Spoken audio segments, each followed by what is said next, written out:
ओम नमो भगवते वासुदेवाय नमः।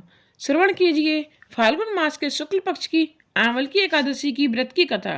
भगवान श्री कृष्ण बोले, हे धर्मराज युधिष्ठिर, मैं तुम्हें फाल्गुन शुक्ल पक्ष एकादशी व्रत की विधि और महात्म्य बतलाता हूँ। ध्यान से सुनो। इस एकादशी का नाम आंवल की एकादशी है। इसके पवित्र व्रत से समस्त पाप नष्ट हो जाते हैं और जीवन में सफलता मिलती है। इसका पुण्य 1000 गौदान के फल के बराबर होता है और अंत समय में विष्णु लोक में स्थान मिलता है। त्रेता युग में एक दिन महान राजा मानधाता ने वशिष्ठ ऋषि से पूछा कि हे दिश श्रेष्ठ, यदि आपकी मुझ पर कृपा दृष्टि हो तो किसी ऐसे व्रत को बताइए जिसको करने से मेरा कल्याण हो सके। महर्षि वशिष्ठ जी बोले, आंवल की एक महान वृक्ष है जो सब पापों का नाश करने वाला है। भगवान विष्णु के थूकने पर उनके श्रीमुख से चंद्रमा के समान कांतिमान एक बिंदु प्रकट हुआ और वह बिंदु पृथ्वी पर गिरा। उसी से आंवल की का महान वृक्ष उत्पन्न हुआ। इसको सभी वृक्षों का आदिभूत वृक्ष कहते हैं।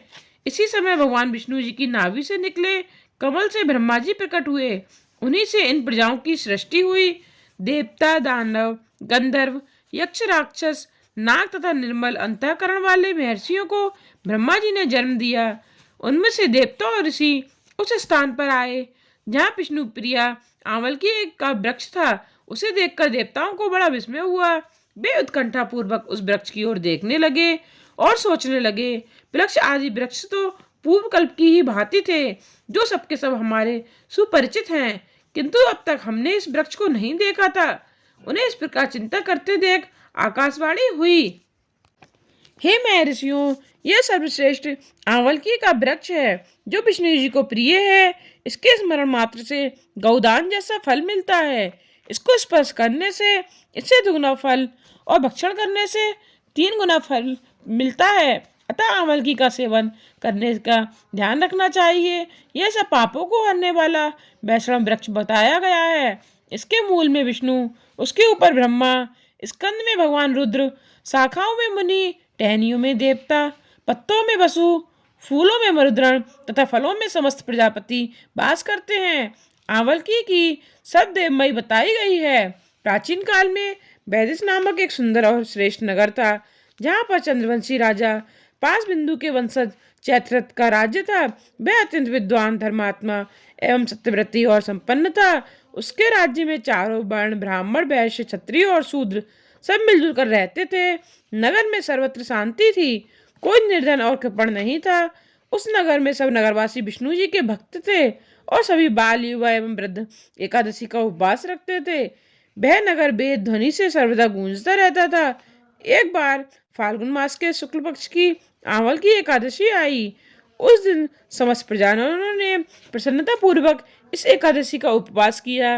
राजा प्रजा सहित मंदिर में आकर कुंभ स्थापित कर धूप, दीप, नैवेद्य आदि से आंवले का पूजन करने लगा।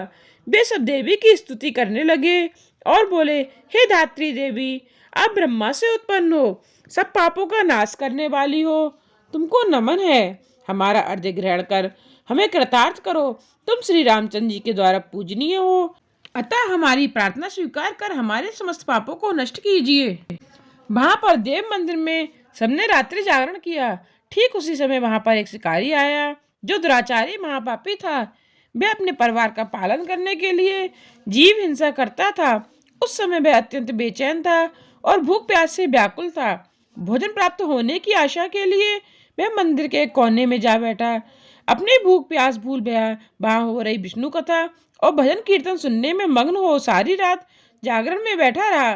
प्रातःकाल होते ही वह अपने घर चला गया और जाकर भोजन किया, किंतु कुछ समय पश्चात ही उसकी मृत्यु हो गई। परंतु आंवल की एकादशी में रात्रि जागरण और प्रभु भजन कीर्तन के श्रवण के पुण्य से उसका जन्म राजा विदुरथ के यहाँ हुआ। उसका नाम वसुरथ रखा गया। युवा होने पर वह अपने पिता के राज्य का राजा बना। वह चतुरंगनी सेना का भी प्रधान बन गया तथा धन धान्य से संपन्न होकर 10,000 ग्रामों पर शासन करने लगा। एक दिन नरेश जब शिकार खेलने वन में गया तो देवयोग से वह रास्ता भूलकर इधर उधर भटकने लगा। रात्रि होने पर और अंत में थककर एक वृक्ष के नीचे सो गया। उसी समय कुछ पहाड़ी डाकू भी वहां आ गए। डाकुओं के सरदार ने जब राजा को निद्रा में लीन देखा तो वे सब मारो मारो चीखते हुए राजा पर टूट पड़े और अस्त्र शस्त्रों से प्रहार करने लगे, परंतु उनके सारे प्रहार फूल में परिवर्तित होकर नष्ट हो जाते। डाकुओं के अस्त्र शस्त्र वापस उलटकर डाकुओं पर ही वार करने लगे। वे सब डाकू मूर्छित होकर गिर पड़े। उसी अवस्था में राजा के सुप्त शरीर से एक अत्यंत तेजस्वी दिव्य देवी प्रकट हुई, जो कि स्वयं महाकाली सी प्रतीत होती थी। क्रोधित होकर चक्र लेकर वह उन डाकुओं को मारने को दौड़ी। उस देवी ने अपने अस्त्रों के प्रहार से समस्त डाकुओं को मौत की नींद सुला दिया। जब राजा की नींद खुली तो वह वहां पर उन डाकुओं को मृत देखकर चकित हुआ और सोचने लगा, इन डाकुओं को किसने मारकर मेरी रक्षा करी है। जब वह राजा ऐसा विचार कर ही रहा था तभी आकाशवाणी हुई, हे राजा, इस संसार में विष्णु भगवान के अलावा और कौन रक्षक हो सकता है। स्वयं प्रभु ने तुम्हारी रक्षा की है। आकाशवाणी सुनकर राजा ने भगवान विष्णु को प्रणाम किया और प्रसन्नचित हो अपने महल में वापस आकर सुखपूर्वक रहने लगा तथा राजकाज चलाने लगा। महर्षि वशिष्ठ जी ने कहा, हे नरेश, ये सब आंवल की एकादशी के पुण्य प्रभाव से ही संभव हुआ है। अगर आपको ये कथा पसंद आई हो तो चैनल को सब्सक्राइब करके बेल आइकन को प्रेस करके कमेंट बॉक्स में ओम नमो भगवते वासुदेवाय लिखना ना भूलिएगा।